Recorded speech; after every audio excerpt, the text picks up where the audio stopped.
Life review. Okay. Well, technically, I suppose life review came out of the thinking of a psychiatrist called Robert Butler. And he, was looking at the benefits that were associated with kind of reminiscing, particularly for older people. And he was thinking, okay, there are a lot of benefits actually that come when we allow this space for an older individual to think back, and tell stories, go over certain memories, go over any kind of unfinished business, see what comes up for someone when they start to tell their story. And what grew out of that is, okay, well, that's something that perhaps we can offer and perhaps deliver in a more formal and structured way. If there are indeed benefits, why not deliver it in a more structured way? So when we talk about life review versus something like reminiscence work, and they overlap and they're quite similar, but life review is usually that little bit more structured, and it draws an individual through certain stages of their life and invites them to, reflect on specific memories that come up for them. Essentially, I think really to draw out and really synthesize the meaning of those memories, the meaning of those experiences. And I think in that process, when that's successful, there is a kind of an inner sense of coming home inside of oneself. It's as though one is coming home. Now, that's not the only thing that it does. There's other things. I mean, it allows people to come to terms with sometimes difficult events in their life.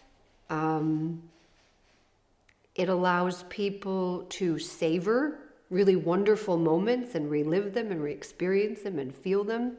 I think that it allows people to, particularly maybe when we get older and we are in that stage of life, it allows someone to remember and recall these other roles that they have experienced in their life, other times when they were in a different role or a different stage of life.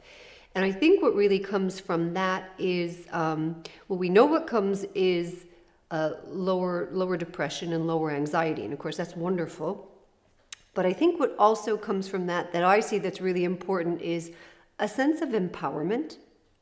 I think we see confidence come up, I think getting older is harder, particularly as we move into those later years where we need more help sometimes. When the body changes, that's really hard to kind of sit with for some people. It's a really hard adjustment. And I think something like life review reminds us of who we are, who we have been, who we are, and that's empowering.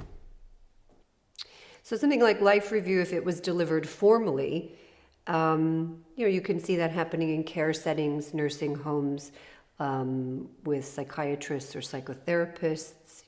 More formal life review would be delivered by a professional.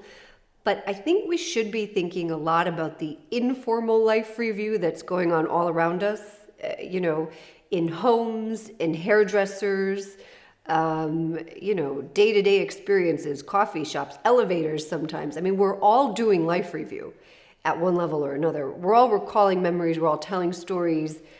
We are storytellers. That's who we are. That's what we do.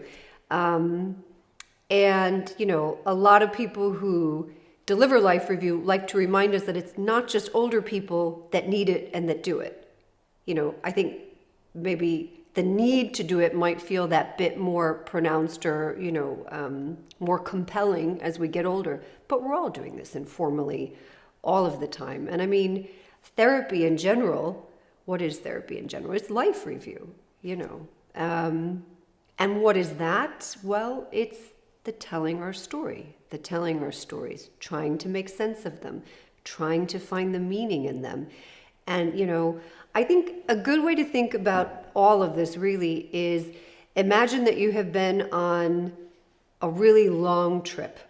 You've been away from home for a really long time. You took a really long journey. And, you come home and you feel different. You feel different after this long trip, and you get home, but home isn't quite the same. And you're there and you're kind of at home, but you don't feel at home yet. And you start to unpack your bag. And as you're unpacking your bag, you're taking things out. Oh, this is where I got this here, and oh, I picked up this here. And as you're picking up these things out of your bag, the memories of this are coming back to you, and you're feeling them again. And you want to tell somebody, oh yeah, I picked this up here, and actually the day I got that, this happened. Okay, that's like a symbol for, I think, what we need to do.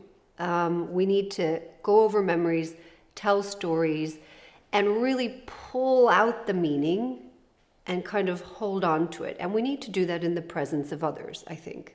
We need to see that reflected in the face of others. We tell a story. We don't tell it to the wall. We don't tell it to a vacuum. We tell the story because we want to see it in other people's faces. We want to see how they're affected by our story. And likewise, I think it's a real gift to hear somebody's story because we are affected by it. You'll hear somebody's story sometimes and you'll feel very empowered by it. Or you'll feel very close to someone, even in a sad story. Or you will feel a little bit more brave after hearing somebody's story. So, it's a gift to listen to someone's story. It's a gift for them, and it's a gift to hear it and receive it. And there's something mutual in it when it's going well. I think the problem now is there's not enough space for that.